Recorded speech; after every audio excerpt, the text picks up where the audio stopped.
السلام علیکم ورحمۃ اللہ وبرکاتہ۔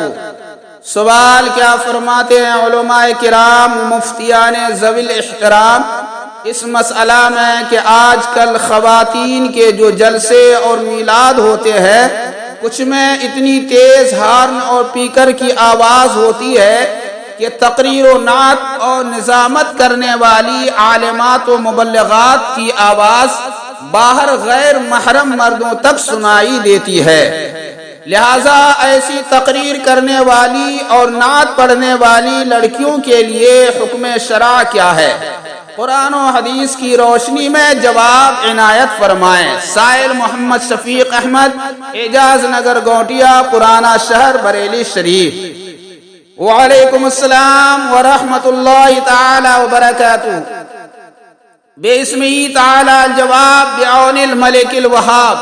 اللہم ہدایت الحق والصواب۔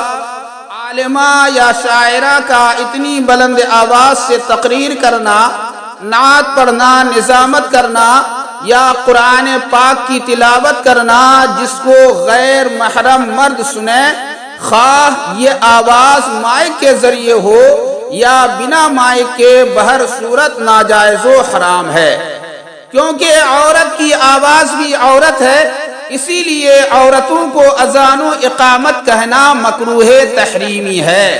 لہذا جب عورتوں کا اذان و اقامت کہنا جائز نہیں تو پھر ان کا بآواز بلند نعت پڑھنا، تقریر کرنا جس کو غیر محرم مرد سنتے ہوں کیوں کر جائز ہوگا؟ اگر وہ عالمات و شاعرات ایسا کریں گی تو وہ ضرور گنہگار ہوں گی، جیسا کہ پارہ 18 سورہ نور رکوع 4 کی آیت نمبر 31 وَلَا يَضْرِبْنَ بِأَرْجُلِهِنَّ لِيُعْلَمَ مَا يُخْفِينَ مِنْ زِينَتِهِنَّ کے تحت تفسیر روح البیان میں ہے رفع صوتها بحيث يسمع الأجانب كلامها حرام، یعنی عورت کا اپنی آواز کو اس طرح بلند کرنا کہ اجنبی مرد سنے حرام ہے۔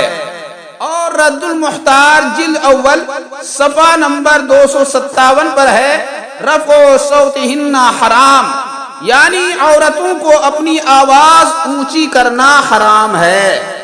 لہذا عالمات و شاعرات پر لازم اور ضروری ہے کہ وہ تقریر و نعت اور صلاۃ و سلام اتنی آہستہ پڑھیں کہ ان کی آواز غیر محرم مردوں تک نہ جانے پائے، ورنہ ایسا جلسہ و میلاد شریف اللہ و رسول کی خوشنودی کے بجائے ان کی ناراضگی اور آخرت کی بربادی کا سبب بن جائے گا، جیسا کہ سیدی سرکار اعلیٰ حضرت امام احمد رضا خان قدس سرہ العزیز سے سوال کیا گیا کہ عورت کا بیان میلاد شریف حضرت صلی اللہ تعالی علیہ وسلم زنانی محفل میں بآواز بلند نثر و نظم پڑھنا اور نظم خوش آوازی و لحن کے ساتھ پڑھنا اور مکان سے باہر سے ہمسایہ کے مردوں اور نامحرموں کا سننا، تو ایسا پڑھنا جائز ہے یا ناجائز ہے؟ آپ جواباً تحریر فرماتے ہیں عورت کا خوش الحانی سے بآواز ایسا پڑھنا کہ نامحرموں کو اس نغمہ کی آواز جائے حرام ہے۔ فتاوی رضویہ جدید جلد 22 صفحہ نمبر 242 رضا فاؤنڈیشن لاہور۔ اسی طرح ایک اور سوال ہوا کہ عورتیں باہم گلا ملا کر مولود شریف پڑھتی ہیں اور ان کی آوازیں غیر مرد سنتے ہیں، تو اب ان کا اس طریقہ سے مولود شریف پڑھنا ان کے حق میں باعث ثواب کا ہے یا کیا؟ جواباً فرمایا عورت کا اس طرح پڑھنا کہ ان کی آواز نامحرم سنے باعث ثواب نہیں بلکہ گناہ ہے۔ فتاوی رضویہ جدید جلد 22 صفحہ نمبر 245 رضا فاؤنڈیشن لاہور۔ ایک جگہ اور سوال ہوا کہ چند عورتیں ایک ساتھ مل کر گھر میں میلاد شریف پڑھتی ہیں اور آواز باہر تک سنائی دیتی ہے، یہ جائز ہے یا نہیں؟ آپ رضی اللہ تعالیٰ عنہ جواب دیتے ہوئے لکھتے ہیں ناجائز ہے کہ عورت کی آواز بھی عورت ہے اور عورت کی خوش الحانی کے اجنبی سے محل فتنہ ہے۔ فتاوی رضویہ جدید جلد 22 صفحہ نمبر 240 رضا فاؤنڈیشن لاہور۔ ہاں اگر خالص خواتین کا اجتماع ہو، پردے کا معقول انتظام ہو اور لاؤڈ اسپیکر ایسے ہوں جن کی آواز اس جلسگاہ سے باہر نہ جاتی ہو، جس کو صرف عورتیں ہی سنتی ہوں، غیر محرم مردوں کو نہ سنائی دیتی ہو تو جائز ہے، ورنہ نہیں۔